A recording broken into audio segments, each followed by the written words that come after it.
There's a weapon mod in this game that causes bullets to embed into targets and then explode inside them with shrapnel to tear their organs to pieces, and it's pretty brutal. It's incredibly good at shredding human combatants in this game, but the catch is that crafting this mod requires one of the most rare materials in all of Starfield, a gas that can only be found on one remote planet with an extremely harsh environment on the fringes of the galaxy that also happens to be a level 70 system.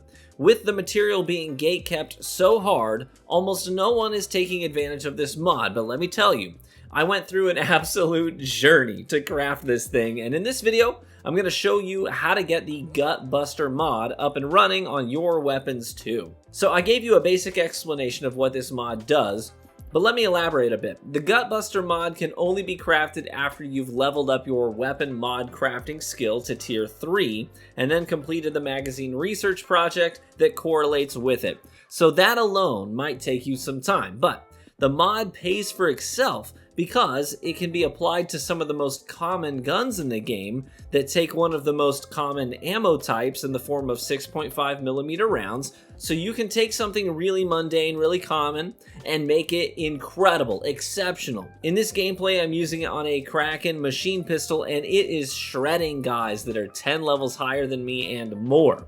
I will note that this is on my third character. My main is pretty OP at this point. It's like level 125 or something. So I wanted to start over and explore the crafting side of the game with this character, so that's what I've been up to. Now, getting access to this mod meant that I needed to do a handful of things in advance, including setting up a couple of outposts to get a steady flow of things like aluminum and adhesive flowing, since you're going to burn through a ton of that stuff leveling up your weapon crafting skill. That also meant leveling up my research methods skill so that my research projects would require far fewer resources, and so would my mod crafting. So once I had an outpost with all the materials I needed to research and craft my way up to the highest tiers, and I had invested in the proper perks, I found myself looking at the Gutbuster Rounds mod, and it sounded awesome, and I had everything I needed save for one material. I had the aluminum and I had the lead, that's no problem. But it said I needed Veryl. So I traveled around the galaxy checking out the various vendors like the General Stores, the Trade Authority merchants, even the Mining Alliance vendor in Neon. And no one stocked this tier 4 rarity material. So I waited 48 hours, I ran the circuit again and again and again and came up empty-handed. So then I started jumping from system to system, scanning all the planets and the moons to find Veryl. And I mean, not a single one had it. I spent hours hunting for this material until finally I was just like, you know what? Forget it. I'm going to Google it.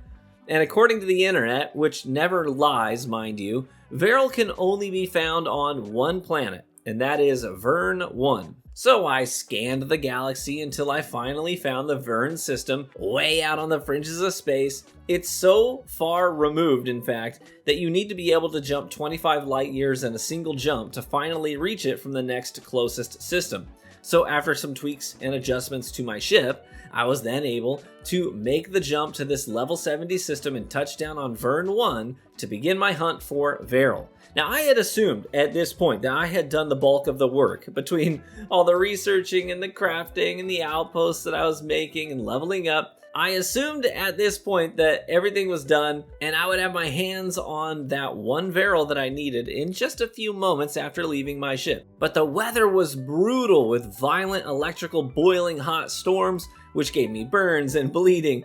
And after, and I'm not exaggerating here, hours of scouring the planet's surface, delving into caves and visiting multiple landing zones, I had not found a single gas vent of Veryl anywhere on the planet's surface, so much so that I'm convinced that they don't exist. The planet scan showed that Veryl could be found here though, so I was perplexed. And while I never in my hours of searching found a single vent to harvest Veryl from, I did eventually find several resource veins under the surface where Veryl could be extracted from outpost equipment.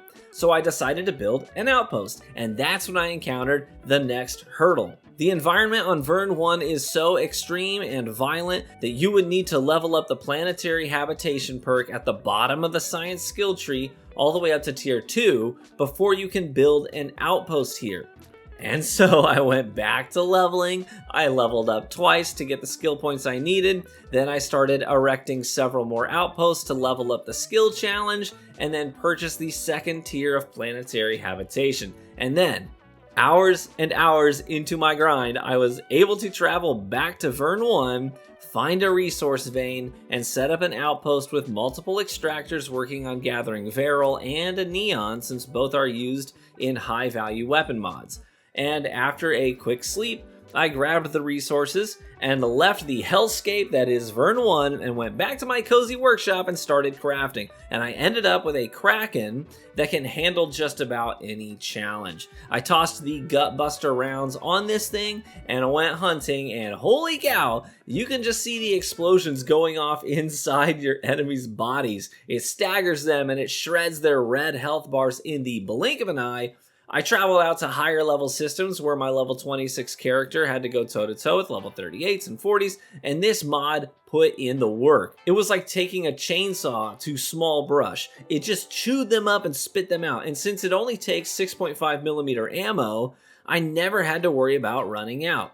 That stuff is so easy to come by and usually comes in large stacks too. So all in all, this weapon mod demanded a lot from me in terms of investment cost, time, energy, research, pain, but ultimately it was worth it, and I love using this Kraken now. It will be a staple in my arsenal for some time, and hopefully now you're aware of what specifically you need to do to get this bad boy up and running for you. Thanks so much for watching the video, and thank you for the massive support on the channel with my Starfield content. I genuinely appreciate each and every view, like, and sub here on the channel. Be warm and well fed, my friends, and I hope to catch you among the stars.